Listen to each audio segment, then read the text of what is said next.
خاور نعیم ہاشمی ان کو ضیاء الحق کے زمانے میں پکڑ لیا جاتا ہے، کوڑے پڑتے ہیں، ماریں پڑتی ہیں۔ ہم 3 آدمیوں کو کوڑے مارے گئے تھے کوٹ لکھپت جیل میں، صحبتیں برداشت کرنا پڑتی تھی، برف پہ لٹایا جاتا تھا، ذہنی اذیتیں دیتے تھے۔ باقی لوگوں نے کس طریقے سے کیا کیا برداشت کیا ہوگا، بتانا ایک دوسرے کو یہ تھا کہ میں بڑا بہادر ہوں اور بھوک کاٹ رہا ہوں۔ پرانے قیدی کے رکھے ہوا نمک کی ایک ڈلی ملی تھی اور میں نمک چاٹا کرتا تھا۔ پھر مجھے میرے ہی ایک ساتھی نے بتایا کہ جب تمہیں بھوک لگے، بیرک میں ہمیں رکھا گیا ہے، یہاں بیری کا ایک درخت لگا ہوا ہے، پتے توڑ کے کھا لیا کر۔ ہمارے کئی لوگ مارے بھی گئے۔ جو طوائف ہوتی ہے بڑی وفادار ہوتی ہے، وہ جس سے محبت کرتی ہے دل جان لگا دیتی ہے، مال لگا دیتی ہے۔ وہ ایک جگہ ٹکنا چاہتا ہے۔ ہر عورت کی خواہش اپنا ذاتی گھر ہوتا ہے، ایک شوہر ہوتا ہے، بچے ہوتے ہیں۔ قاضی ذوالفقار علی بھٹو کو جب گرفتار کر لیا گیا، یہ سوال پیدا ہوتا ہے کہ ان کی ہینگنگ ہوئی تھی یا ان کو قتل کیا گیا تھا۔ کیا تحقیقات سے دیکھا پرکھا؟ جو تجزیہ میں نے کیا ہے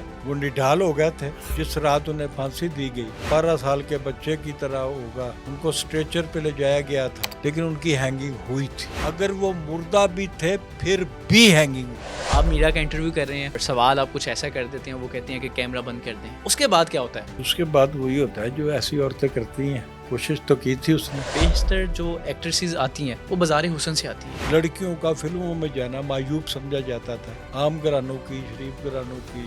زیادہ تر ایکٹریسیں جو ہیں بازار حسن سے آئیں، بہت بڑی ایکٹریس۔ کراچی میں جو بازار حسن ہے بہت ہیوج بلڈنگ ہے، اور اس ہیوج بلڈنگ کا نام ہے بلبل ہزار داستان، وہاں کی پیدائش۔ آپ بیٹھے ہوئے آفس میں، آپ کے پاس ایک رکا آتا ہے، 103 بچوں کا میں نے قتل کیا اور آپ سے ملنا چاہتا ہوں۔ ایک خط آتا ہے جس پہ لکھا ہوتا ہے ایڈیٹر روزنامہ جنگ لاہور۔ یہ دسمبر 89 کی بات ہے۔ وہ 101 تصویریں ہوتی ہیں، 10 سال کے بچوں کی تصویریں ہوتی ہیں، ان کے پیچھے ان کے نام لکھے ہوتے ہیں۔ یہ تصویریں جو 101 آپ کو بھیج رہا ہوں، ان کو میں نے کر کے پھر میں نے ان کو قتل کیا۔ پولیس والے اس پہ مقدمہ چلاتے ہیں، عجیب و غریب قسم کی اس کو سزا سنا دی، اس قسم کی سزا جس پہ عمل درآمد ہی نہیں ہو سکتا تھا۔ تو پھر اس کو جیل میں لے گیا، جیل میں اس کو مار دیا، اس نے خودکشی کی، آئی ڈونٹ نو۔